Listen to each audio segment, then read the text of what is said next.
Para todos aquellos que aún tengan duda sobre la ilegalidad que se está cometiendo al tener al ejército en las calles, sobre la participación del ejército en los casos Tlatlaya y el caso de Ayotzinapa, hay un artículo publicado por la revista Variopinto, les voy a dejar el enlace en la descripción de este video para que ustedes lo consulten. Es una conversación entre Federico Mastrogiovanni y el general José Francisco Gallardo. Es muy interesante, se las voy a compartir toda para que ustedes amplíen un poquito más su perspectiva en relación con estos dos casos, estas dos tragedias en México.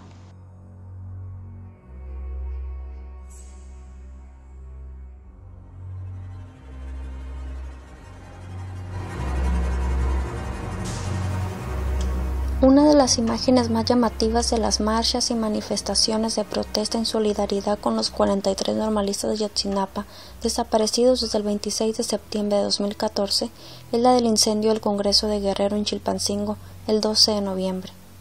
6 días antes, el 6 de noviembre por la tarde, antes de su conferencia de prensa, el titular de la Procuraduría General de la República, PGR, Jesús Murillo Caram, se reunió con el embajador de Estados Unidos en México, Earl Anthony Wayne.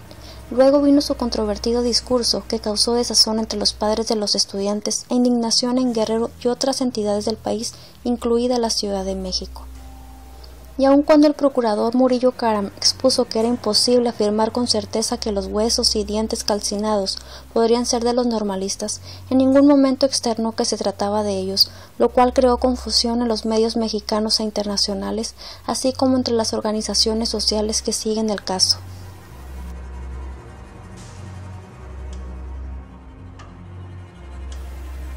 Dos días después, el 9 de noviembre, el Centro de Derechos Humanos de la Montaña Tlaxinolan, cuyos abogados representan a los padres de los normalistas, difundió un comunicado en el que afirmó: los hallazgos dados a conocer por la PGR y respaldados por Enrique Peña Nieto carecen de pruebas científicas y credibilidad, y han de ser avalados por peritos argentinos. Los padres de familia estarían dispuestos a aceptar resultados si fueran pruebas irrefutables que al día de hoy no se tienen. El gobierno, al hablar sin pruebas, juega con la situación dolorosa de las familias de los desaparecidos.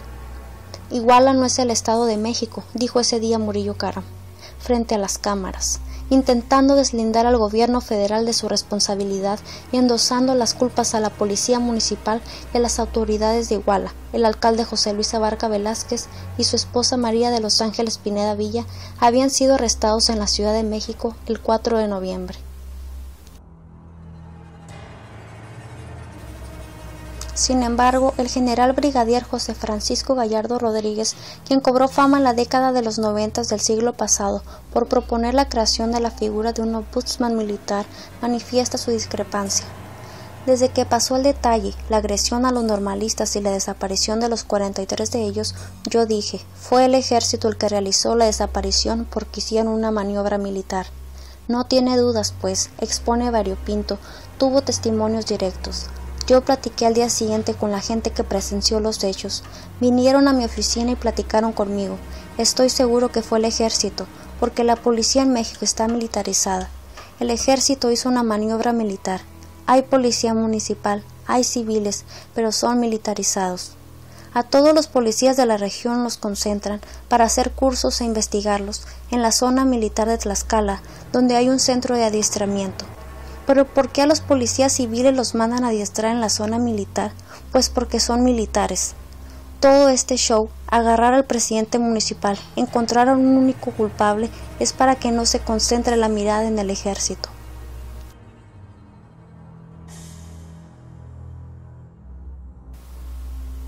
La estrategia del yunque y el martillo. Y aunque en su conferencia del 7 de noviembre Murillo Caram afirmó que el ejército no tuvo nada que ver con los acontecimientos de Iguala, los días posteriores al 26 de septiembre, los normalistas sobrevivientes relataron que las tropas de la Secretaría de la Defensa Nacional, Sedena, no quisieron intervenir para auxiliar a los agredidos. Al respecto, el general Gallardo Rodríguez comenta, no fue omisión, son cómplices. Esta es la maniobra que a mí me platicaron. Los estudiantes tomaron vehículos prestados, lo cual estuvo mal, e intentaron meterse a Chilpancingo. La policía, el ejército y todas las fuerzas de seguridad los detuvieron y los empujaron hacia Iguala por la carretera. Pasaron un puente, adelante del cual había un retén de la Policía Federal, un retén militar vestido de Policía Federal, mejor dicho. Pasaron, los seguían empujando. Luego llegaron a otro retén que estaba enfrente del cuartel del 27 Batallón de Infantería, y ahí fue donde pasaron todos los detalles.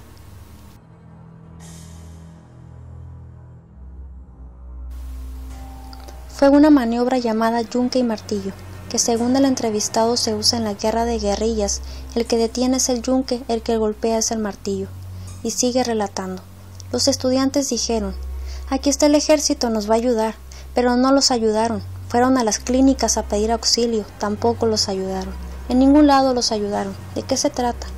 ¿Por qué las fuerzas de la policía y las tropas del ejército se comportaron de esa forma? Yo digo que porque pensaron que no iba a pasar nada. Un joven de Ayotzinapa que presenció la agresión me contó. Cuando detuvieron el camión, se bajó un compañero de nosotros a discutir con la policía que por qué los estaban deteniendo. Y al estar discutiendo le dieron un tiro en la cabeza. Fue un francotirador.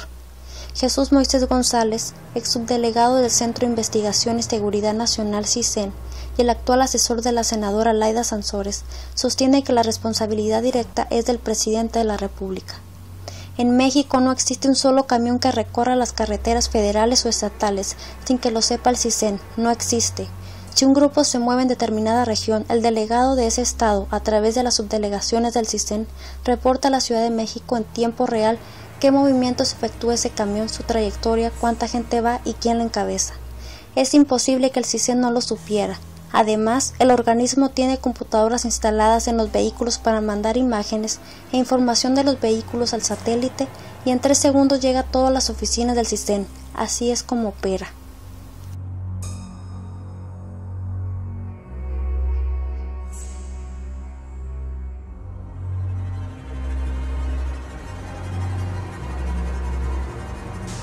El territorio de Guerrero es rico en recursos naturales, sobre todo en minas de oro, plata, bosques y agua.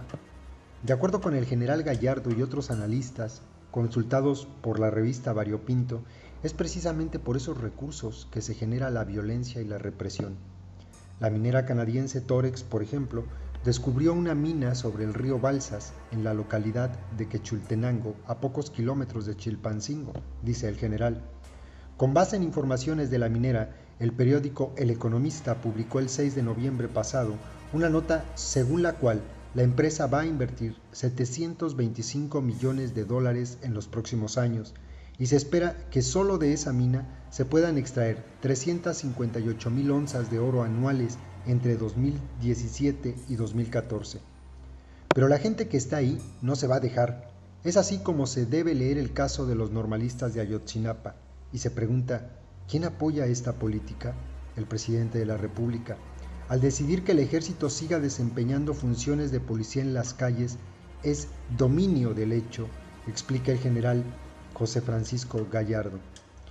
El dominio del hecho es la teoría jurídica en la que el autor intelectual es tan responsable como el autor material que cometió el ilícito, sobre todo en instituciones jerárquicas, ya sea por acción, una orden clara, o por omisión, falta de supervisión o inacción.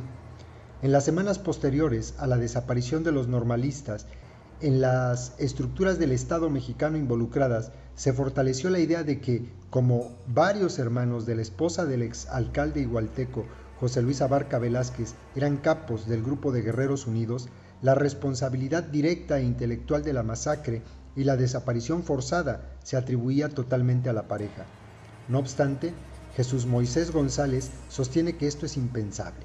La responsabilidad recae directamente en el presidente de la República porque a través de su delegado del CISEN debió abrir una ficha sobre la familia Abarca Pineda. Las fichas se abren cotidianamente cuando hay campañas o precampañas electorales.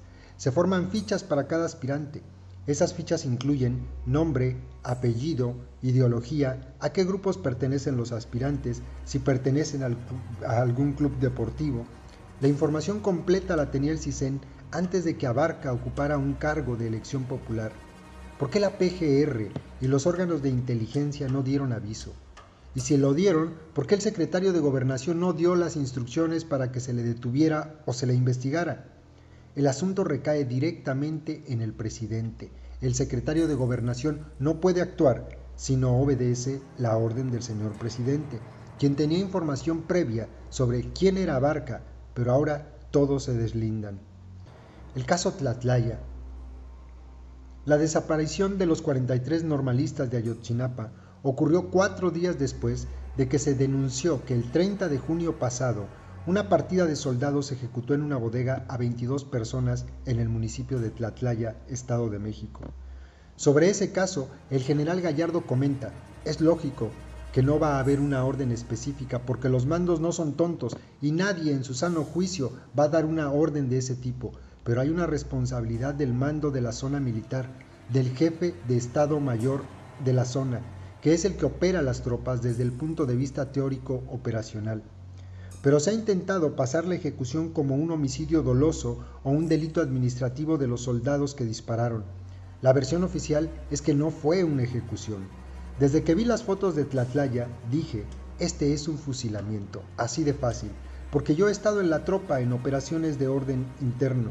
La responsabilidad directa la tiene el titular de la Sedena, el general Salvador Cienfuegos. Luego nos bajamos al comandante de la zona, el jefe del Estado Mayor de la zona, al comandante del batallón, al comandante de la compañía y después a quienes dispararon.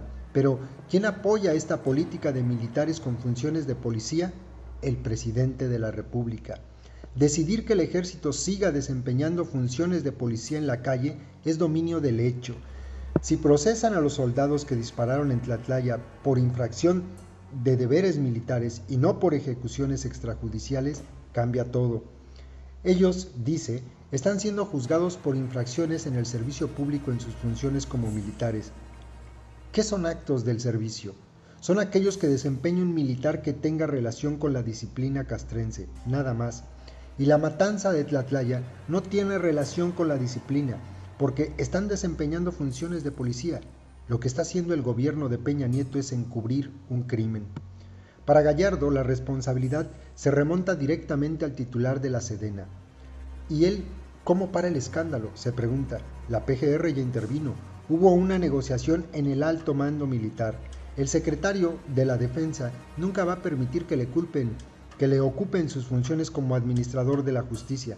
Entonces el militar dijo: a ver, vamos a hacer un trato. Releva a los comandantes, detén a 7 gentes, a un oficial, de todos ellos vamos a procesar a 3. Y luego a esos 3 les dice: ¿saben qué? Tranquilos, dejen que se calmen todas las aguas y después les damos la mano. Y le llaman lealtad a la institución, espíritu de cuerpo mal interpretado. Esto es una complicidad con el crimen. Apuesto lo que sea, que este delito va a quedar impune. En los países democráticos los cuerpos castrenses no cumplen con asuntos de orden interno, pues estos recaen en los cuerpos de seguridad civiles. Según el artículo 89 de la Constitución mexicana, el presidente de la República tiene la facultad de utilizar la máxima fuerza del Estado para seguridad interior o la seguridad nacional, es decir, a las 3 Fuerzas Armadas. No obstante, otros artículos indican que compete al Senado de la República declarar el estado de excepción, un documento político-jurídico que permite al Poder Legislativo regular el manejo de las Fuerzas Armadas en los asuntos de orden interno. Ese documento nunca se firmó formalmente, según el general Gallardo, pero en México el estado de excepción es de facto, y ahí vienen las broncas. Si es de facto, no hay controles. ¿A quién le rinde cuentas el ejército? A nadie. La Sedena no se puede autorregular. La función del ejército en todos los estados democráticos es defender la integridad territorial y la soberanía nacional. Punto, concluye el general Gallardo. En un estado democrático, las armas no apuntan hacia adentro, apuntan hacia afuera. Simón Bolívar dijo que un soldado que apunta sus armas a su pueblo es un soldado maldito. ¿Por qué en México el ejército realiza funciones de policía? La función de policía es de carácter administrativo y compete exclusivamente a la autoridad civil. El ejército está afuera porque la autoridad civil ha sido negligente. La justificación es que la policía es corrupta e inoperante. Y yo digo, también el ejército es corrupto e inoperante. Y más ahora, el asunto de carácter estratégico es que ahora no tenemos ejército, no existe. tenemos a una policía militar. Las tropas están subordinadas a las políticas de seguridad de Estados Unidos a través de la Iniciativa Mérida.